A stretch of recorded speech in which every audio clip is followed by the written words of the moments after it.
सिद्ध है। ठीक है,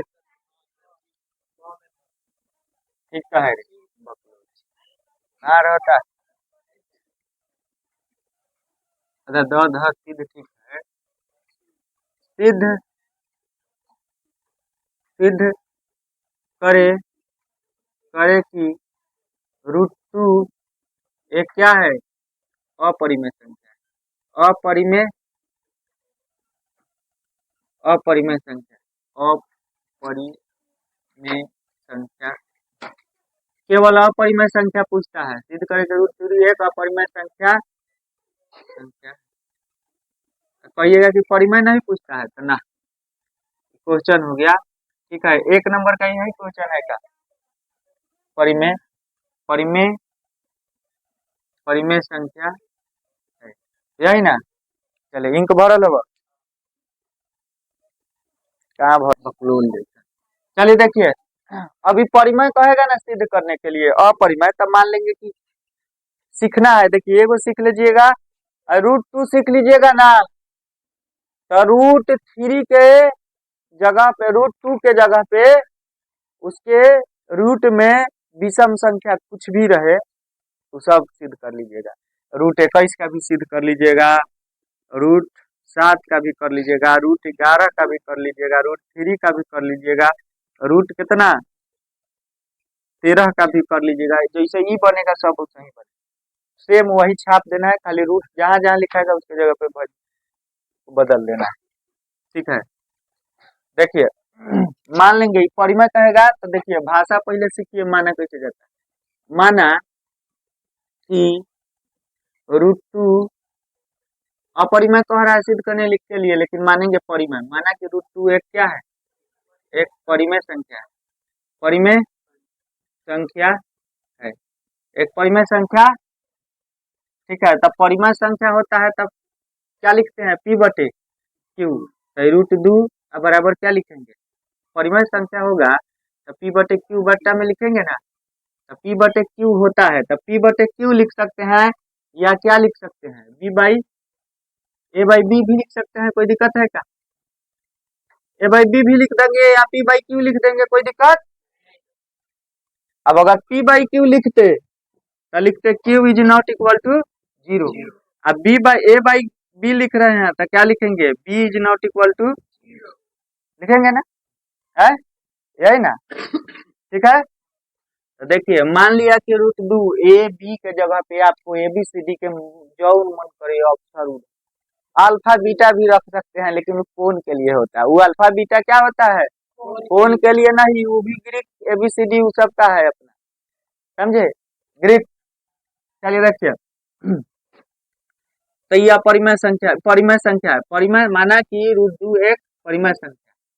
ठीक है, परिमेय संख्या है। अब देखिए यहाँ पे लिखेंगे, जहां जहां ए और बी, ए और बी सह अभाज्य संख्या, सह अभाज्य संख्या, सभाज्य संख्या है। ठीक है, और q is not equal to क्या लिख सकते हैं, b is not equal to. सभाज्य संख्या किसे कहते हैं, जिसका महत्तम समपरता कितना होता है, कितना होता है। चलिए इतना मानने आ जाएगा। कहेगा कि सिद्ध करे कि रूट टू एक क्या है, अपरिमेय संख्या है। ये हर साल फिक्स रहता है कि पूछता है, तो सीख लेना। सिद्ध करे कि रूट टू एक क्या है, अपरिमेय। अभी रूट टू नहीं, इसके जगह पे रूट थ्री कर देगा, 7 कर देगा, 11 कर देगा, कुछ भी कर सकता है, लेकिन बनेगा ऐसा ही। ठीक है, तो करेंगे क्या इसमें, जब भी कहा तो मान लेंगे, माना कि रूट टू एक अपरिमेय संख्या है, मान लिए। देखिए रूट टू के रूट टू है, जब परिमेय संख्या मान लिए तब परिमेय संख्या क्या होता है, पी बटे क्यू बटा के रूप में, जहाँ नीचे वाला जीरो नहीं होना चाहिए तो पी बाई क्यू होता है, तो हम ए बाई बी लिखे, तो बी के जगह पे क्या लिखेंगे, B is not equal to.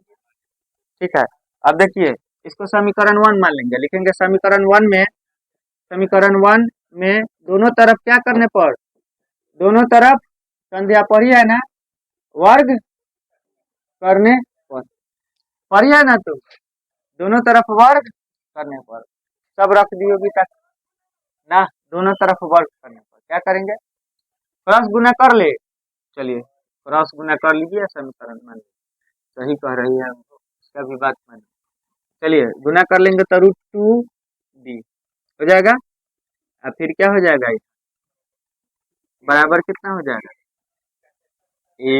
इसको समीकरण 1 मान लेंगे और लिखेंगे समीकरण में दोनों तरफ वर्ग करने, बटा में हो जा रहा था फिर वही बात आता, ठीक है, बटा में हो जाता तो फिर क्रॉस करवे करते वर्ग करते। देखिए √2 इधर √2b का वर्ग कर लेंगे मतलब स्क्वायर, और इधर इसका हो जाएगा, कोई दिक्कत हो जाएगा, दोनों तरफ वर्क कर लिए। कोई भी काम नया करेंगे तो दोनों तरफ करेंगे, और किसी संख्या में ऊपर गुना करेंगे तो नीचे भी गुना करेंगे, ठीक है, समझे ना। तो जो क्रिया ऊपर करेंगे वही क्रिया, 1 घंटा चिल्ला चुके हैं इसीलिए पानी लेना जरूरी है। चलिए देखिए ये हो गया, दोनों तरफ वर्क करने का मतलब √2 का स्क्वायर कितना हो जाएगा, अब b का स्क्वायर कितना हो जाएगा, a का स्क्वायर कितना हो जाएगा। चलिए बी स्क्वायर के बी स्क्वायर हई चिन्ह डालिएगा, चाहे इम्प्लाई डेट का चिन्ह डाल लीजिएगा, हई हो ये डालिएगा परीक्षा में ना तो खूब अच्छा नंबर देता है। अब बराबर डालते आना है, एकदम लगे कि एकदम सूखा से नाप के किया गया लेवल पाइप से। चलिए देखिए बी स्क्वायर इधर कितना हो जाएगा, ए स्क्वायर बटे, गुना में है, गुना के उल्टा क्रिया, गुना में है तो कहाँ महाशय जी आएंगे, भाग में, समझे। इसलिए लिखेंगे दू जो है, लिखेंगे इस समीकरण में, इसको समीकरण को मान लेंगे दू, ठीक है, लिखेंगे इस समीकरण में दो किसको विभाजित कर रहा है जी, ए स्क्वायर, दो ए स्क्वायर को विभाजित कर रहा है, विभाजित कर रहा है, विभाजित कर रहा है इसका मतलब समझ रहे हैं, इसको भाग लगा रहा है कि नहीं, दो भाग लगा रहा है, भाग लगा रहा है, आया बात समझ में। अब देखिए जब स्क्वायर को विभाजित करेगा तो जरूरी है कि बिना स्क्वायर वाले को भी बिना स्क्वायर वाला को भी विभाजित करेगा, तो यहाँ पे हम लिख देंगे विभाजित कर रहा है, इसलिए अतः ये ए को भी विभाजित करे, बात को समझिए। है देखिए दो का स्क्वायर, सुनिए दो का स्क्वायर भाग में लगा रहे हैं, मान लीजिए है देखिए, मान लीजिए कि ए बराबर अगर कितना हो 4 हो, समझे, अब बी बराबर कितना 2 हो, समझ रहे हैं बात। तो देखिए 4 को 2 विभाजित करेगा कि नहीं, दो दूना काट दिया, 4 को 2 विभाजित कर दे रहा है, और इसका वर्ग यानी 4 को 2 विभाजित कर दे रहा है, इसका मतलब देखिए 4 का मतलब क्या हो रहा है, 2 का वर्ग बटा 2 का वर्ग, यानी कि स्क्वायर वाला को विभाजित कर रहा है, 4 का मतलब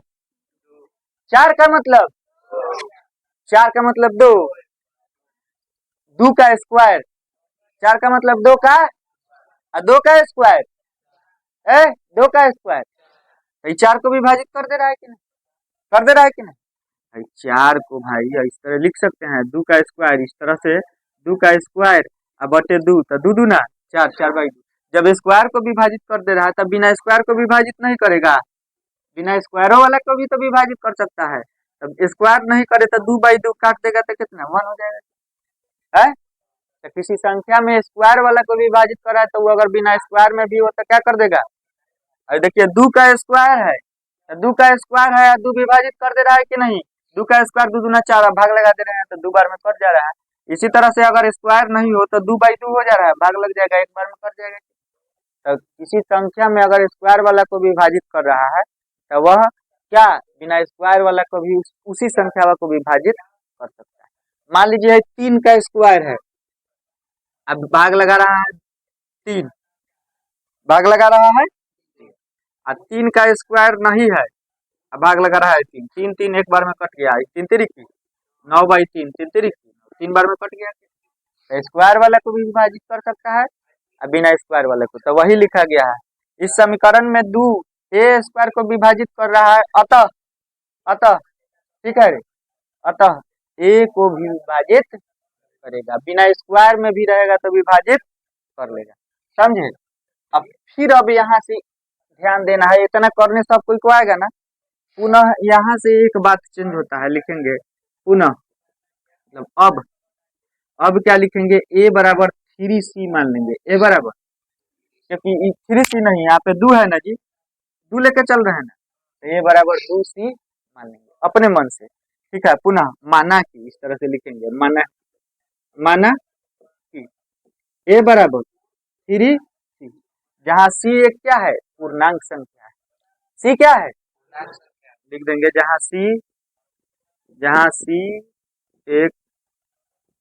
एक क्या है, पूर्णांक संख्या, c एक क्या है जी, पूर्णांक संख्या है। पूर्णांक संख्या ना, प्लस उसके जगह पे प्लस में कुछ भी हो, माइनस में कुछ भी हो, पूर्णांक संख्या ना, तो पूर्णांक संख्या है। अब देखिए, इसमें दोनों तरफ वर्ग करने पर, इसमें दोनों तरफ, ये देखिए दोनों तरफ वर्ग करने पर, दोनों तरफ वर्ग करने पर, दोनों तरफ वर्ग करेंगे, ठीक है। दोनों तरफ, हर साल इस चीजवा को बनाने का तरीका बदल जाता है, तो ये तरीका बन रहा है कब का पता है, ये तरीका बन रहा है 2000, सब कौन सा पास किया है जिन्नत लोग, ये अच्छा लगता है, ये बहुत मस्त लगता है, ये बहुत मस्त है। इस तरह से बनाइएगा तो 5 नंबर में क्वेश्चन में पूछेगा, वैल्यू अगर 5 नंबर में पूछे तो इस तरह से, इतना एकदम ऐसा ही सब बना देना है, इसका जो भी सिंगल सिंगल रूट में रहे 5 नंबर में पूछेगा, ठीक है। हो गया, इतना हो गया, समझे, ये बात समझ में आ रहा है। इसको अनेक तरीका से लोग बनाता है, लेकिन ये सबसे सिंपल तरीका हम बता रहे हैं, ठीक है। इसको अनेक तरीका से बनाया जा सकता है, बहुत शॉर्टो तरीका है इसका, देखिएगा शॉर्ट तरीका कैसे दिखा दे। ये हो गया, दोनों तरफ वर्क करने पर हो गया। अब देखिए, जब दोनों तरफ वर्क करने पर, अब इसको दोनों तरफ वर्क करेंगे, इसका मतलब क्या, ए स्क्वायर, इधर 3c का, अरे 3 क्यों मानेंगे भाई, 2 है ना, 2 है तो 2 ना मानेंगे, ठीक है, 2 है तो 2 मानेंगे, तो यहाँ 2 पे स्क्वायर, समझ रहे हैं, 2 का स्क्वायर, तो देखिए ए स्क्वायर, और फिर क्या लिखेंगे, ए स्क्वायर है 4c स्क्वायर, 4 कितना हो जाएगा, c स्क्वायर, ठीक है, 4c स्क्वायर। यहाँ पे आपका किसको, ए को ना विभाजित किया, ए को विभाजित किया है ना, यहाँ पे b बराबर मान लीजिए, क्या चीज बराबर मान लीजिए, b बराबर, क्या बराबर, b बराबर, एक मिनट फिर करेंगे, ठीक है। तो ये स्क्वायर हो जाएगा, ए स्क्वायर हो जाएगा, सुनिए, ए स्क्वायर हो जाएगा, समझे, ए स्क्वायर हुआ ना। अब फिर क्या करेंगे, यहाँ पे ए स्क्वायर हो गया, तो इसको अब हम लिखेंगे, ए स्क्वायर को विभाजित कर रहा है, ठीक है, तो इधर क्या हो जाएगा, सी स्क्वायर, बटा में क्या हो जाएगा, 4, बटा में 4 हो जाएगा, 4 हो जाएगा ना, 2 का कितना हो जा रहा है, 4 हो जा रहा है, 2 का स्क्वायर 4, 2 दूना 4c, ठीक है, 4c आया ना, इसको समीकरण कितना मान ले, 3 मान ले, 3 मान ले, अच्छा है, हटाइए इसको हटाइए, ये है ए बराबर 2c है ना, इस समीकरण 2 में मान भरेंगे, ठीक है, लिखेंगे समीकरण, देखिए समीकरण 2 है ना, समीकरण 2 में ए का मान रखने पर, ए का मान रखने पर, तो समीकरण 2 में ए का मान रखने पर यहाँ पे क्या है, बी स्क्वायर, और फिर क्या है, ए स्क्वायर, बटा में क्या है 2, तो देखिए बी के बी स्क्वायर, और ए का वैल्यू कितना माने है जी, 2c, कितना माने हैं 2c, तो ए के जगह पे कितना भरेंगे 2c, 2c का यहाँ पे 2c का स्क्वायर कर देंगे, 2c का स्क्वायर कर देंगे, समझे, और बटा में कितना है 2, समझे, ठीक है। ठीक है, हाँ सही बोल रहा है।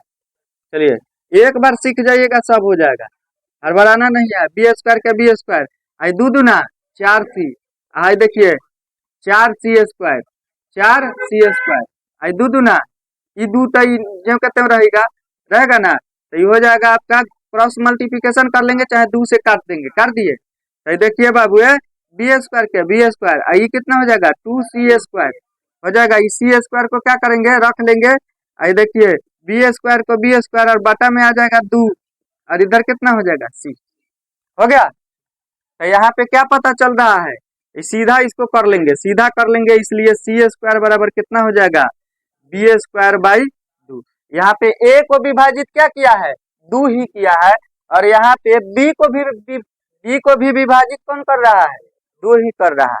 तो यहाँ पे लिखेंगे जब ये स्क्वायर को कर रहा है तब बिना स्क्वायर वाला को भी कर सकता है, तो लिखेंगे यहाँ पे देखिए, यहाँ पे लिख देंगे कि b² को यहाँ b² को दो क्या कर रहा है, दो विभाजित विभाजित विभाजित कर रहा है, विभाजित कर रहा है, ठीक है, b² को विभाजित कर रहा है। अतः b को भी दो विभाजित करेगा। और जो बतवा यहाँ लिखे है ना, जो बतवा लिखे है ना, यही बतवा यहाँ भी लिखना है। देखिए यही देखिए इस समीकरण में, देखिए यहाँ पे दू a² को विभाजित कर रहा है, तो वही बात लिखे इस समीकरण में, ये लिख देंगे b² को दू विभाजित कर रहा है, तो यहाँ पे लिखा गया है a को भी विभाजित करेगा, तो यहाँ b को भी विभाजित करेगा, बिना वर्ग वाला को भी। अब देखिए तो दोनों में उभयनिष्ठ गुणनखंड क्या हो रहा है, उभयनिष्ठ गुणनखंड का मतलब होता है HCF, महत्तम समवर्तक, समझे। तो जो जिससे भाग लगाते हैं वही ना अंतिम भाजक महत्तम समवर्तक होता है। तो उभयनिष्ठ गुणनखंड का मतलब महत्तम समवर्तक, और उभयनिष्ठ का मतलब होता है जो दोनों में कॉमन है।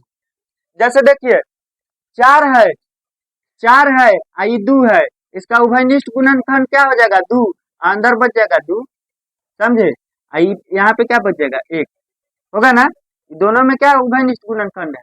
यहाँ पे 4 है, 4 प्लस 2, तो दोनों में कॉमन कर लेंगे, तो 2 बाहर निकाल सकते हैं, प्लस तो अंदर डाल देंगे, ठीक है, अंदर डाल देंगे कितना 1, देखिए देखिए जोड़िएगा ऐसा हुआ तो 6 आई 3 3 दूना हो जाए।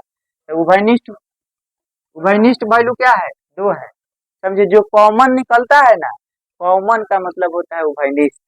किसी संख्या में कॉमन निकालते हैं, किसी संख्या में कॉमन निकालते हैं, तो कॉमन का मतलब होता है उभयनिष्ठ। क्या मतलब होता है उसका, उभयनिष्ठ। और उभयनिष्ठ गुणनखंड का मतलब मस, तो जो संख्या भाग लगाता है वही ना मस होता है। जैसे 4 में 2 से भाग लगाएं, 2 दूना 4, कट गया, शेषफल 0, 2 गुने 2 प्लस 0, अंतिम भाजक क्या है, दुए ना भाजक है, तो मौसा क्या हो जाएगा, पढ़े है ना इस तरह का क्वेश्चन बना है।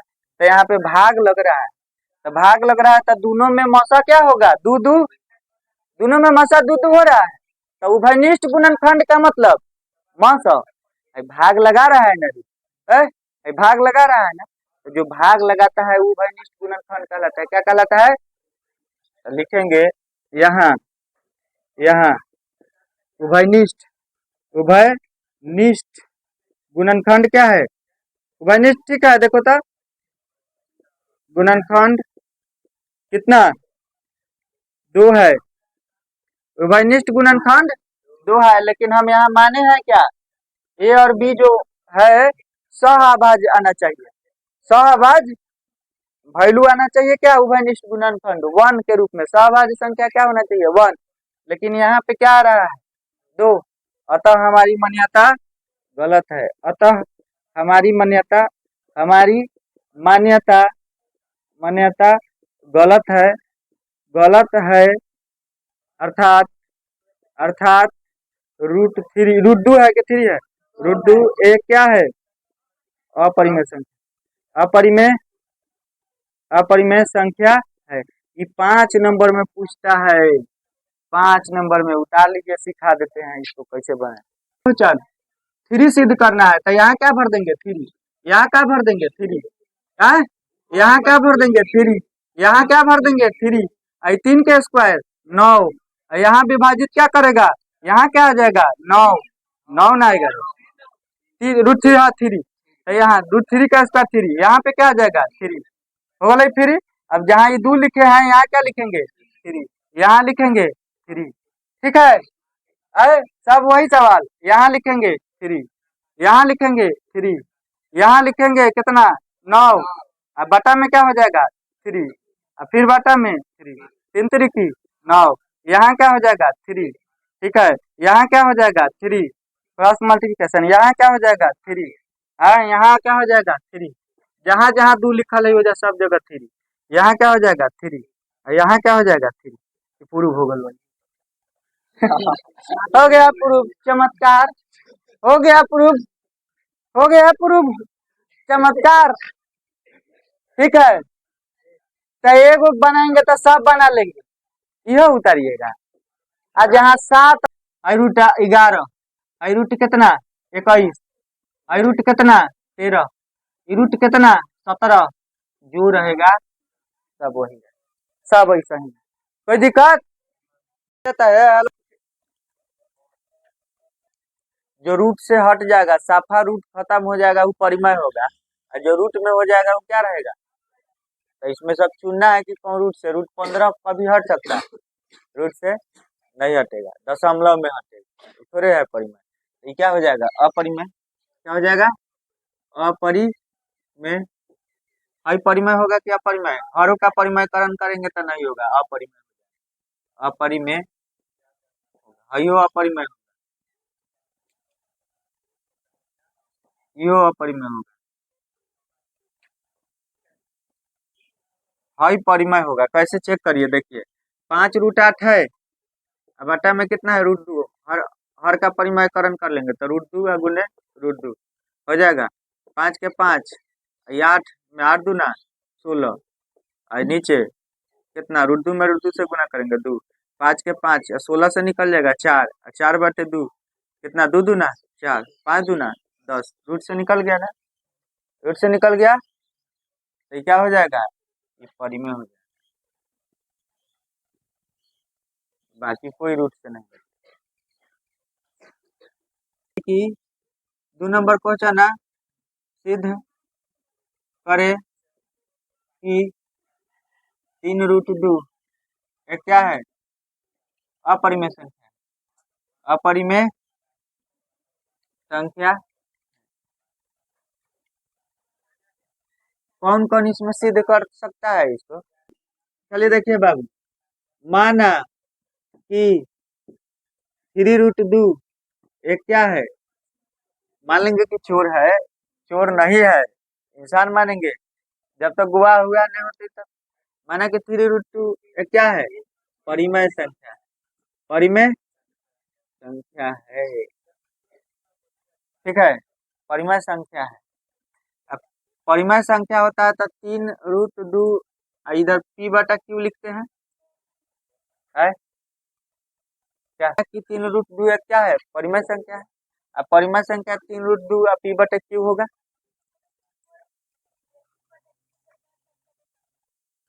है ठीक है। मान लिया कि पाना की √3 एक परिमेय संख्या है। अब देखिए ठीक है, यहाँ लिख सकते हैं, क्या लिख सकते हैं बोलिए, p/q परिमेय संख्या के शर्त से, शर्त से जहाँ q is not equal to क्या होगा, अब p और q पूर्णांक संख्या नहीं मान सकते, ठीक है, तथा p और q क्या है, p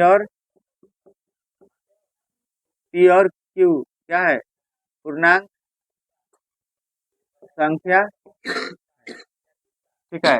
अभी पूर्णांक संख्या माने है ना, पूर्णांक संख्या लेके चलो, परिमेय संख्या मान रहे हैं, पूर्णांक संख्या बताया जा रहा है, और दोनों तरफ अगर पूर्णांक नहीं आता है, एक तरफ परिमेय आ जाता है या एक तरफ अपरिमेय आ जाता है, तो क्या हो जाएगा, मान्यता हमारा गलत हो जाएगा, देखिए बस इसमें अब है क्या, क्रॉस मल्टीप्लिकेशन कर लेंगे, कर लेंगे, क्रॉस मल्टीप्लिकेशन कर लेंगे तो कितना हो जाएगा, चाहे रहने देंगे ना, 3 को उधर भेज देंगे तो √3, और 3 को इधर भेज देंगे तब √2 के 2 आए, इसको भेज देंगे तो कितना हो जाएगा पी, देखिए 3Q हो जाएगा, 3Q हो जाएगा। इसको समीकरण 1 मान लेंगे, है लिख देंगे में समीकरण में एक तरफ क्या है, एक तरफ भिन्न संख्या है, भिन्न है भाई, एक तरफ अपरिमेय संख्या है, ये यानी कि भिन्न है, भिन्न ना है, ठीक है। समीकरण में एक तरफ चाहे लिख देंगे परिमेय है, समीकरण में एक तरफ परिमेय परिमेय है तथा दूसरी तरफ है, देखिए है अपरिमेय है, एक तरफ परिमेय है, जबकि दोनों तरफ परिमेय होता तो सब तो हो जाता है, लेकिन एक तरफ अपरिमेय है, एक तरफ परिमेय है, तो एक तरफ देखिए, एक तरफ परिमेय तथा दूसरी तरफ अपरिमेय है, अपरिमेय है, अर्थात अर्थात हमारी हमारी मान्यता मान्यता ये अलग टाइप के क्वेश्चन है, ठीक है, केवल सिंगल वाला रहता तो जो कल प्रूफ करा है उसे बनेगा, अर्थात हमारी मान्यता गलत है, गलत है, ठीक है। अतः अतः क्या, 3√2 एक क्या है, एक अपरिमेय अपरिमेय संख्या, क्लियर। नंबर कितना, -4 -√5 सिद्ध करे ना,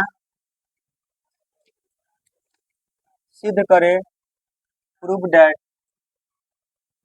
सिद्ध करे 4 -√5 क्या है, एक अपरिमेय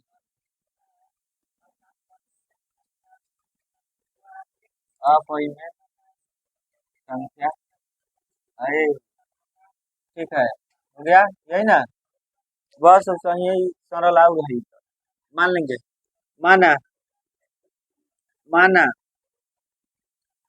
माना कि 4 -√5 एक क्या है, एक परिमेय संख्या है, परिमेय संख्या है, हो गया, परिमेय संख्या, ठीक है, लिखेंगे जहाँ,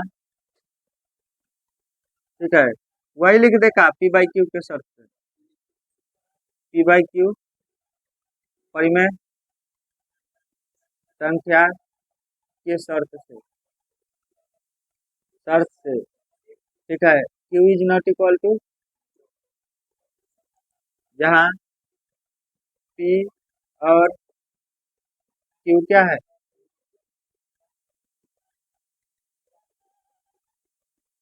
पूर्णांक संख्या, ठीक है। सॉल्यूशन कर रहे हैं, 4 -√5 अब परिमेय संख्या होता है तब P/Q लिखेंगे, गुना कर लेंगे, इधर गुना कर लेंगे, गुना मत करिए 4 को उधर भेज लीजिए, इधर P को कर लीजिए तो 4 -P/Q, 4 -P/Q, इधर कितना आ जाएगा +√5 हो जाएगा। अब देखिए एलसीएम इसका कर लेंगे तो कितना हो जाएगा, Q बार में लगेगा 4Q, एक बार में लगेगा -P, इधर कितना हो जाएगा √5,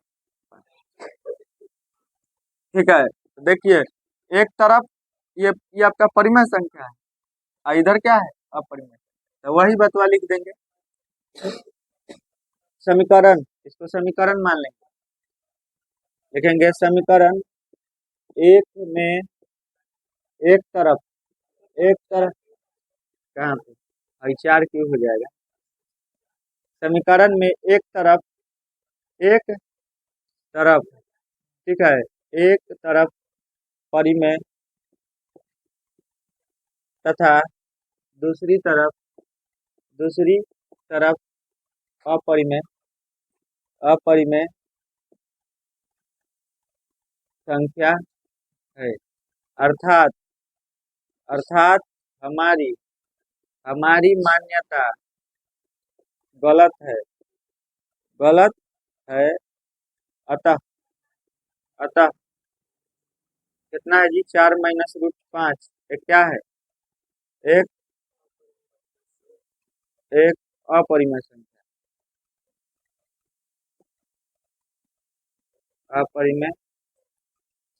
संख्या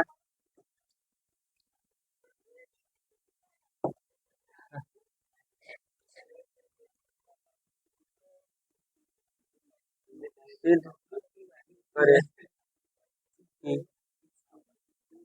6 + 2 यह है ना अपरिमेय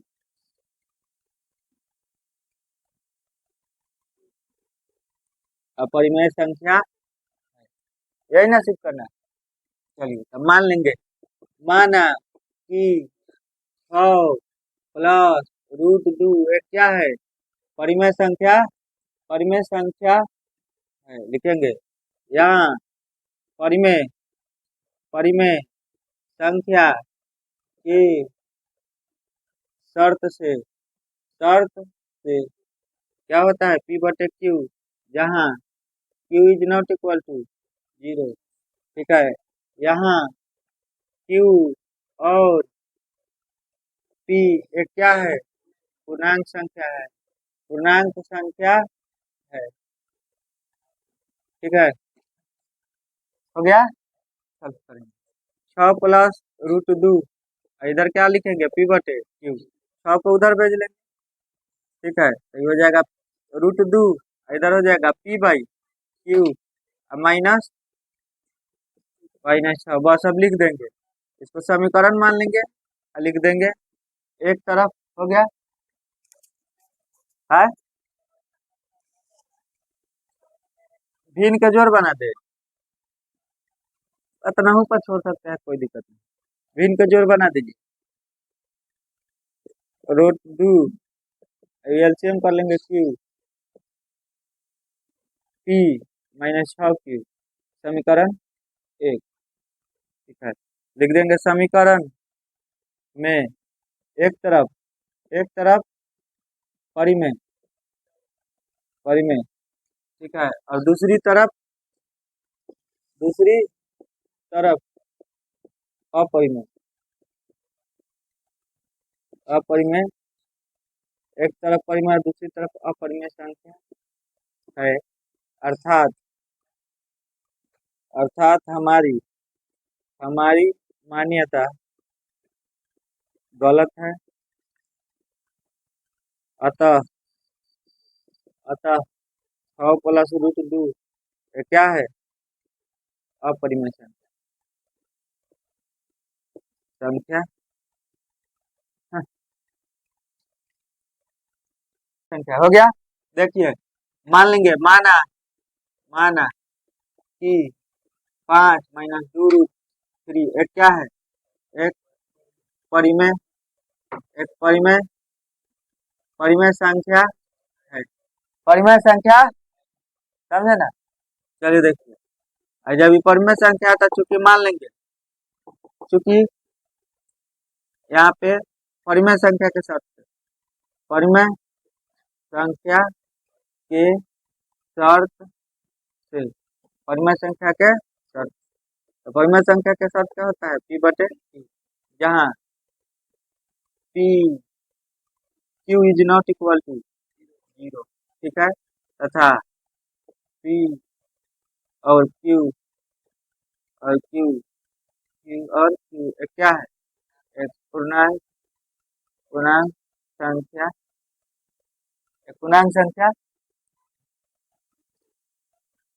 पूर्णांक लिखा गया है। ठीक है, लिखा गया है पूर्णांक संख्या। देखिए 5 - 2√3 5 - 2√3 इधर क्या हो जाएगा? P/Q। देखिए इधर 5 उधर इसको भेज लेंगे, तो ये 5 - P/Q इधर आ जाएगा 2√3। ठीक है, इसका एलसीएम करेंगे बाबू, कितना हो जाएगा? एलसीएम करेंगे कितना हो जाएगा? Q I 5 Q I P. ठीक है, इधर 2√3 गुना में है, गुना में है, भाग में भेज देंगे है, गुना में है भाग में भेज देंगे। तो 5 क्यू माइनस पी या बटा 2 क्यू, 2 क्यू बराबर बराबर √3 हो गया। अब समीकरण इसको एक मान लेंगे, एक तरफ परिमेय एक तरफ समीकरण में एक तरफ परिमेय संख्या तथा दूसरी तरफ क्या है? अपरिमेय संख्या है, अर्थात हमारी हमारी हमारी मान्यता गलत है। अतः क्या 5 - 2√3 एक क्या है? अपरिमेय संख्या है, अपरिमेय संख्या।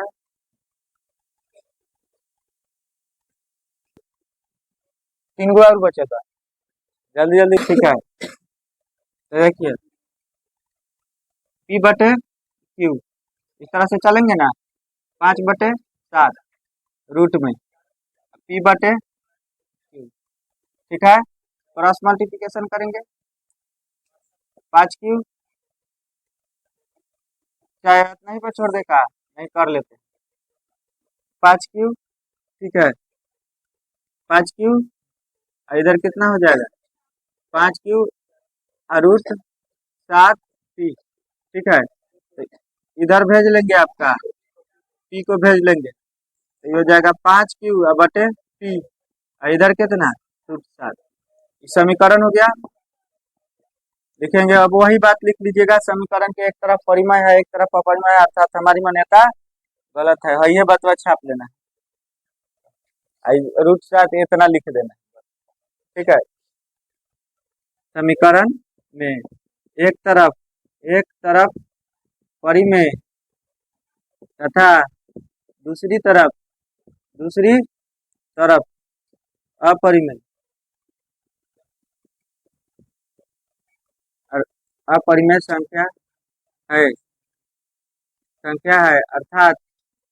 अर्थात हमारी मान्यता गलत है। अतः जो कह रहा है वही 5/√7 क्या है? एक अपरिमेय संख्या है। बोलिए ना, क्या है? 4 - 5 यही ना है?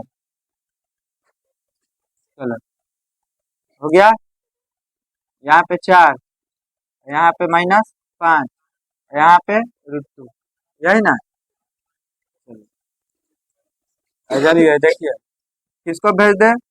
उधर भेज दे, इसको उधर भेज दे उठा के। तो इधर इधर आ जाएगा 5√2। ठीक है, इधर आ जाएगा, ये आपका पहले से कितना है? 4 माइनस, पहले से 4 है, माइनस P/Q हो जाएगा। क्या रे राजदीप, इसका लघुत्तम कितना हो जाएगा? Q। तो यहाँ पे हो जाएगा 4Q, यही ना? ये कितना हो जाएगा? -P बटा में 2 भेज देंगे है, ये हो जाएगा। ठीक तो है, तो यहाँ पे लिख देंगे 5√। ठीक है, तो बटा में क्या चीज को भेज देंगे? 5 को, यहाँ पे रूट हो गया। बस इसमें क्या लिख देंगे? 4 कितना? 5 √1 बन गई।